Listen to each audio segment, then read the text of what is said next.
ఏది అనుకున్నా కూడా మనం చివరిసారి చూసుకోవాలి అనేది ఉంటది కదా, ఆ ప్రేమ అనేది ఉంటది కదా. అవును మేడం. నేను మా వాళ్ళ మాటలు అంటే వాళ్ళు బాధపడుతున్నారని నేను విని ఆగిపోయినా కానీ నేను చాలా బాధపడ్డా మేడం. ఎందుకంటే నేను వెళ్ళాల్సింది, దానికి మాత్రం నేను తప్పు చేసినా అది నేను ఒప్పుకుంటున్నా మేడం. నేను కావాలని మాత్రం వెళ్ళకుండా లేను. కొంచెం నేను ఇంట్లో వాళ్ళు బాధపడుతున్నారు, ఇట్లాంటి గొడవలు, ఆయన చనిపోయిండు, కళ్ళ ముందు లేడు, అందరూ ఖచ్చితంగా కోపంలో ఉంటారు అనే విషయం వల్ల నేను ఆగిపోయిన తప్ప ఆయనను చూసుకోలేక కాదు. లాస్ట్ మూమెంట్ వరకు ఆయనది పోస్ట్మార్టం అయిపోయి ఆయన అంబులెన్స్లో ఇచ్చే వరకు, మ్యాచ్యూరీ వరకు ఉన్న నేను అంబులెన్స్ వెనకాల కూడా పరిగెత్తిన. అంటే ఎవ్వరు కూడా కనీసం ఒక మాట కూడా చెప్పలేదు. అంటే నేను ఎక్కాల్సింది, కానీ ఆ సిచ్యువేషన్లో కొంచెం నేను కూడా చాలా వీక్గా ఉండే మేడం. ఫైనల్గా మీ మామయ్య గారు కూడా ఒక మాట చెప్పారు, నా కొడుకే పోయాడు, మరి ఆ అమ్మాయి మీద కేసు పెట్టి నేను ఏం సాధిస్తా అని ఇంత గొప్ప మాట మాట్లాడిన వ్యక్తి, అట్లీస్ట్ ఆయన ఇంత మాట మాట్లాడాడు, అట్లీస్ట్ మేమన్నా వెళ్ళాలి అని ఇట్లా ఏం అనిపించలేదు మీకు? అన్నారు అసలు వాళ్ళు అనలేదు మేడం, మా ముందు అనలేదు. మేబీ మీ మీడియా ముందు అన్నారేమో, కానీ వాళ్ళు వెళ్ళేటప్పుడు వాళ్ళ అన్న కానీ వాళ్ళ పెద్ద నాన్నలు ఎవరైతే వాళ్ళ చుట్టాలు అందరూ వచ్చిర్రు ఆ రోజు, వాళ్ళందరూ మా వాళ్ళకి వార్నింగ్ ఇచ్చే వెళ్ళిర్రు.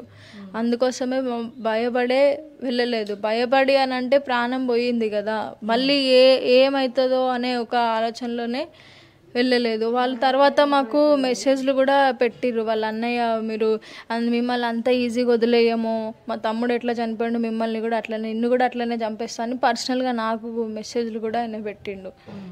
అందుకే వాళ్ళు ఎంత కోపంలో ఉన్నారో, అట్లాంటి మాటలు మాట్లాడుతున్నారో అని ఆలోచించి. వాళ్ళ కుటుంబ సభ్యులు కూడా మొన్న గత 2-3 రోజుల క్రితం కూడా ఖైరతాబాద్ పోలీస్ స్టేషన్లో మీ మీద కంప్లైంట్ ఇచ్చారు. నా తమ్ముడు కానీ మా కొడుకు చావుకి కారణం వాళ్ళ భార్య సౌందర్యనే, తనే ప్రేరేపించింది, తన వల్లనే బలవన్మరణానికి పాల్పడ్డాడని వాళ్ళు ఇచ్చిన కంప్లైంట్ పైన ఏమంటారు?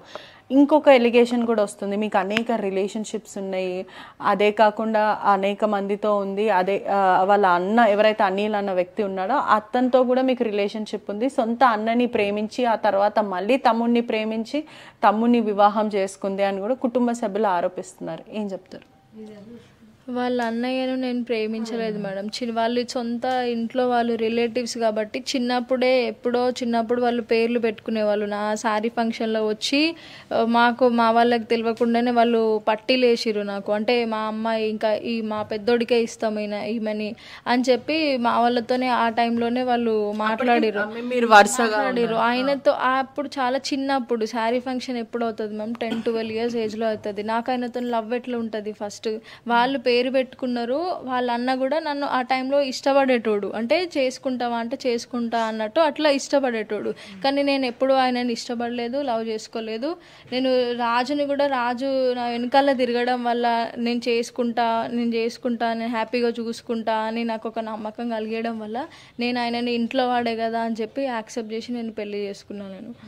25 రోజులు కూడా వాళ్ళ పెద్దన్నయ్య కోసం మీరు అక్కడనే ఉన్నారు. ఆ తర్వాత వాళ్ళ పెద్దన్నని చేసుకుంటా అని చెప్పి మొహం చాటేశాడు. ఆ తర్వాత రాజుని పెళ్లి చేసుకున్నారు అనేది వాళ్ళ ఆరోపణ. అవన్నీ అబద్ధాలు మేడం. అప్పటికే నేను చెప్పిన, మీ అన్నకి ఇట్లా చిన్నప్పుడే పేర్లు పెట్టిర్రు, ఇప్పుడు మళ్ళీ నిన్ను చేసుకుంటే కరెక్ట్ కాదు నేను ఆ ఇంట్లోకి రావడం అని కూడా చెప్పిన. అయిపోయిందేదో అయిపోయింది, చిన్నప్పుడు అనుకున్నారు, ఏం అవ్వలేదు కదా, నేను చేసుకుంటా, మనం హ్యాపీగా ఉందాము అని చెప్పేసి ఆయన నన్ను చేసుకున్నాడు తప్ప ఆల్రెడీ వాళ్ళ అన్నతోనే ఏం లేదు. అఫైర్స్ అలాంటివి నాకు అసలు ఏం లేదు. అంత చిన్న ఏజ్లో అట్లాంటివి ఏం లేదు. ఓన్లీ ఫ్యామిలీస్ పేరు పెట్టుకోవడం వల్లనే ఆ మాట బయటకు వచ్చింది తప్ప అఫైర్స్ అట్లాంటివి వాళ్ళ అన్నతో లవ్ అలాంటిది నాకేమీ లేదు. ఇవన్నీ ఉట్టి మాటలు. మీరు మద్యం సేవించి ఇష్టానుసారంగా ప్రవర్తిస్తారు. అదే కాకుండా పెళ్ళైన తర్వాత కూడా మీ పాస్ట్ రిలేషన్షిప్స్ వాళ్ళకి కాల్ చేసి మీరు మాట్లాడడం, వాళ్ళతో కాన్వర్జేషన్ పెట్టుకోవడము, మీరు పనిచేసే వర్క్ ప్లేస్లో కూడా మీకు అనేక రిలేషన్షిప్స్ ఉన్నాయని ఇట్లా ఆరోపిస్తున్నారు. మద్యం సేవించడం అనేది ఇట్లాంటి ఫస్ట్ థింగ్, రాజు ఆయన మెంటాలిటీ చాలా డిఫరెంట్ అయినాయి. నేను ఒక్క నిమిషం నేను బయట వాళ్ళతో కూడా కాదు, మా ఫ్యామిలీ మెంబర్తో, మా అమ్మతోనైనా, మా అన్నతో, మా నాన్నతో ఎవరితో మాట్లాడినా ఆయన అసలు చూడకపోయేది. ఏం మాట్లాడుతున్నావు, ఎందుకు మాట్లాడుతున్నావు ఇంతసేపు అనేటోడు. అట్లాంటిది నేను ఇంత బ్యాడ్ హ్యాబిట్స్ నాకు ఉన్నాయని అంటే ఒక్క క్షణం కూడా నన్నే చంపేసేటోడు ఆయన. ఇవన్నీ అబద్ధం మాటలు మేడం, కావాలని అవన్నీ పుట్టించిన మాటలు, అవన్నీ అబద్ధాలు. ఏం చెప్తారమ్మా ఈ ఘటన గురించి? మొత్తం అంతా మీడియా కానీ కుటుంబ సభ్యులు కానీ బ్లేమ్ చేస్తున్నారు మీ పాపని. తన వల్లనే రాజు చనిపోయాడని కుటుంబ సభ్యులు, ఫ్రెండ్స్ అనేక మంది కూడా బ్లేమ్ చేస్తున్నారు. దీనికి ఏం చెప్తారు? మేడం ఏమేమి జరిగిందంటే ఆ రోజు పండుగ సద్దులు పండుగ అయితే నేను ఆడికి పోయి అంతకుముందు పోలేదు. ఇంకా నేను ఏమైంది కదా, నేను దుర్గామాత గాజులు వేయించడానికి పోయినా మా పాపకు. అంటే పండగ అంటే అందరు వేసుకుంటారు, అమ్మవారి గాజులు అయితే వేయించడానికి పోయినా. అంతకుముందు ఒకసారి మా పాప నాకు జ్వరం అయితే వచ్చిన తర్వాత నేను అయితే ఆ రోజు గాజులు వేయించుకుంటాను పోయినా. రవ్వ పుజ్జన్న వల్ల ఈమె డ్యూటీ కాడ నుంచి వెళ్ళి సరే అమ్మ అని ఆ డ్యూటీ కంచెలో ఆయనకి చెప్పకుండా వచ్చిందండి పిల్లగానికి.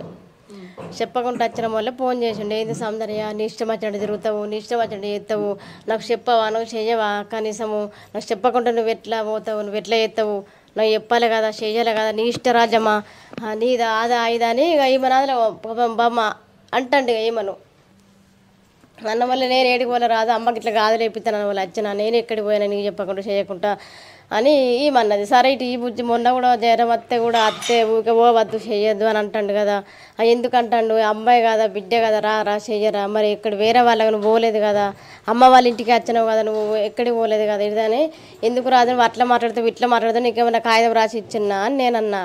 మేడం మళ్ళీ ఎందుకు ఇది, నీకేమైనా కాగితం రాసి ఇచ్చినా రాదని నేను అన్న వల్ల ఇక ఇటు అని ఈమె తీసుకున్నది కదా, గాజులు వేయించుకున్నాము. ఇక వస్తున్నాం, ఇక ఇంటికి వస్తున్నాం. అమ్మాయి నువ్వు కూడా రమ్మని వాళ్ళు ఇద్దరం ఇంటికి వచ్చినాం. వచ్చినాక మీరు ఇద్దరు రాలి బిడ్డ పండగ కదా 2-3 రోజులు అంటే ఉందిరని నేను అన్న వాళ్ళే. ఇక ఈమె అన్నే ఉన్నది, నేను ఇంటికి వచ్చింది. ఇక వచ్చిన తర్వాత ఏమైంది, మీ అమ్మకి ఇట్లా కాగితం రాసి ఇచ్చిందా, ఇది రాసి ఇచ్చిందా, అది రాసి ఇచ్చిందా అని మీ అమ్మ ఎట్లా పడితే అట్లా అంటది, మాటలు నోటికి వచ్చినట్టు బాగుతుంది. అత్త లెక్క చూడాలి, అల్లుని లెక్క చూడాలి, అత్తలాగా మాట్లాడాలి, ఇట్లా మాట్లాడాలి అట్లా మాట్లాడాలి, మీ అమ్మ ఇట్లా చేస్తా అట్లా మాట్లాడదా ఇట్లా మాట్లాడదా, విలువ లేదా, ఇది లేదా, అది లేదా అని ఇక అని అంటాడట. ఈమెతో గొడవ చేసిండట, ఇక కొట్టిండట బాగానే. ఇక ఎటు పడతాడ మేము ఇటు వచ్చినాక ఇక కొట్టిండు. అంటే ఎప్పుడు గొడవలేనా వీళ్ళకి? ఎప్పుడు ఇంట్లో ఇదే గొడవల గురించే మాట్లాడుతూ ఉంటారా? మంచిగా ఉన్న రోజులు కూడా ఉన్నాయి? అంటే వీళ్ళు మంచిగా ఉన్న రోజులు కూడా ఉన్నాయి మేడం. ఏంటంటే వీళ్ళకు అండర్స్టాండింగ్ ఉండదు, కమ్యూనికేషన్ ఉండదు. ఎట్లా అంటే ఒకరు వాడరు మేడం. వీళ్ళకి చిన్న చిన్న గొడవలు అసలు ఆయన సూసైడ్ చేసుకునే అంత పెద్ద పెద్ద కారణాలు కూడా కాదు మేడం. ఏదో చిన్న చిన్న కారణాలకు ఇద్దరు కూర్చొని ఇట్లా అయితే ఇట్లా కాదని చెప్పి ఇద్దరు కరెక్ట్ మంచిగా ఆలోచించుకొని ఉంటే కంపల్సరీ వాళ్ళిద్దరు మంచిగా ఉండేటోళ్ళు మేడం. కానీ ఆయన ఎవరైతే ఉన్నారో మా బావ ఆయనే కంపల్సరీ అసలు వీళ్ళకి భార్యాభర్తల లొల్లి మేడం. చిన్న లొల్లీలు వాళ్ళనే ఆయన చేసుకున్నాడు. వీళ్ళకి ఇంత పెద్ద డిసిషన్ తీసుకోవడం అనేది అందరికీ షాకింగ్ ఉంది. ఆయన ఎట్లా అంటే మేడం కొంచెం ఆయనది కొంచెం థింకింగ్నెస్ వేరు ఉంటుంది. ఆయన కొంచెం ఎట్లా అంటే కొంచెం సైకో బిహేవియర్ ఉంటుంది. చిన్న వాటికి పెద్ద వాటికి కోపం, ఎమోషనల్ గా స్టెబిలిటీ ఉండదా? ఎమోషనల్ గా స్టెబిలిటీ ఉండదు. కొంచెం షార్ట్ టెంపర్. ఎట్లా అంటే చిన్న మాట ఇట్లా అనగానే రియాక్ట్ అవుతాడు మేడం. ప్రతి చిన్నదానికి గొడవ లేని దానికి కూడా రియాక్ట్ అవుతాడు ఆయన. అసలు ఒక్క మాట ఏదైనా మాట్లాడితే దానికి 10 విధాలుగా ఆలోచిస్తాడు ఆయన. అసలు తీసుకోలేడు, ఏ మాటని కూడా తీసుకోలేడు. ఆయన చెప్పిందే వినాలి, ఆయన చెప్పిందే కరెక్ట్ అన్నట్టే మాట్లాడతాడు. దానివల్లనే చాలాసార్లు మా ఇద్దరి మధ్యలో గొడవలు అవుతాయి. ఆయన కొంచెం బూతులు మాట్లాడడం వల్ల నేను మాట్లాడేదాన్ని, దానికి ఆయన ఇంకా ఇష్టం వచ్చినట్టు కొట్టేటోడు అంతే. ప్రతి చిన్నదానికి చాలా పెద్దగా రియాక్ట్ అవుతాడు ఆయన థింకింగ్ అనేది అంత అసలు ఆయన మైండ్ సెట్ చాలా డిఫరెంట్. నార్మల్గా ఎవరిలాగా ఆయన అసలు ఉండడు, ఆయన చాలా డిఫరెంట్. ఆయన ఈ కొట్టేటప్పుడు ఎప్పుడైనా మీరు పిలిచి మందలించడం ఇటువంటివి జరిగిందా? కొట్టేటప్పుడు మందలించడం జరిగింది మేడం. నేను ఎట్లా అంటే నా చెల్లెకి చెప్పుకుంటా, ఆయనకు కూడా చెప్పుకుంటా, ఇట్లా అయితే ఇట్లా పెట్టుకోకండి అనవసరంగా. ఇప్పుడు మీరు లొల్లిలు పెట్టుకొని మీరు సంతోషంగా ఉండకపోతే ఎవరు సంతోషంగా ఉండరు. మీ కుటుంబం నుంచి సంతోషంగా ఉండరు, ఇటు మా కుటుంబం నుంచి సంతోషంగా ఉండరు. మీరు మంచిగా ఉంటేనే మేము మంచిగా ఉంటాం. అట్లా లొల్లిలు పెట్టుకోకు అని అంటే లేదు ఇట్లా అంటది మీ చెల్లె అని అంటే, బుజ్జి నువ్వు కూడా అట్లా అనద్దు. ఎందుకంటే ఒక భర్త మీదకి నువ్వు ఇట్లా రిటర్న్ మాట్లాడడం అది కరెక్ట్ కాదు. ఎవరైనా సరే ఇప్పుడు ఏదైనా మాట అన్నప్పుడు నువ్వు పడు, అంతేగాని నువ్వు మళ్ళీ నువ్వు ఒక మాట ఆయన ఒక మాట అంటే అనవసరంగా గొడవలకు దారి తీస్తుంది. ఇప్పుడు గొడవలకు దారి తీసి ఇంత పెద్దది అయింది. ఇప్పుడు మా చెల్లెనైనా ఇప్పుడు అయినైనా ఎవరో ఒకరు కొంచెం తగ్గి అయినా సరే ఏదో ఒక రకంగా వాళ్ళు అర్థం చేసుకుంటే భార్యాభర్తల లొల్లిల వల్ల వాళ్ళు కంపల్సరీ ఇలా మంచిగా ఉండేవాళ్ళు. అంటే ఎక్కడ ఇద్దరు కూడా తగ్గలేరు, హోరాహోరీగా మాట్లాడుకుంటుండే. మేడం మేము ఉన్నది ఉన్నట్టు చెప్తాం. మాకు వాళ్ళ సైడ్ నుంచి వాళ్ళు ఎన్ని అబద్ధాలైనా చెప్పుకొని మేడం, మాకు ఆ దేవుడు ఉన్నాడు అంతే, మాకు న్యాయాలు ఉన్నాయి, చట్టాలు ఉన్నాయి, అన్నీ ఉన్నాయి మేడం. మాకు కూడా న్యాయం జరగాలి. కానీ మేము ఏదన్నా మేము ఉన్నది ఉన్నట్టు చెప్తున్నాం మేడం. మాకు అబద్ధాలు చెప్పడం మాకు రాదు, మేము అబద్ధాలు చెప్పాం. తన మీద కేసు కూడా పెట్టారు. అంటే మొత్తం అంతా సొసైటీ కానీ కుటుంబ సభ్యులు కానీ భర్తని చంపేసిన భార్య అని ఒక ముద్ర వేసిన పరిస్థితి. ఏం చెప్తారు? భర్తను చంపిన భార్య అని అంటే అతను అయినే కుటుంబం గురించి ఆలోచించకుండా, పిల్లం గురించి ఆలోచించకుండా, ఎవరి గురించి ఫ్యామిలీ గురించి ఆలోచించకుండా అయినా చేసుకున్న అతను చేసుకున్నది మేడం. మేము కావాలని చెయ్యలేదు. ఇప్పుడు మేడం నేను ఒకటే చెప్తున్నా మేడం, ఆయనకు నచ్చకపోతే పెద్ద మనుషుల దగ్గర నువ్వు పిలిపించుకో, లేదంటే police station already police station మేము కేసు కూడా పెట్టడం జరిగింది. ఆల్రెడీ మేము విడాకుల దాకా కూడా పోయినాం.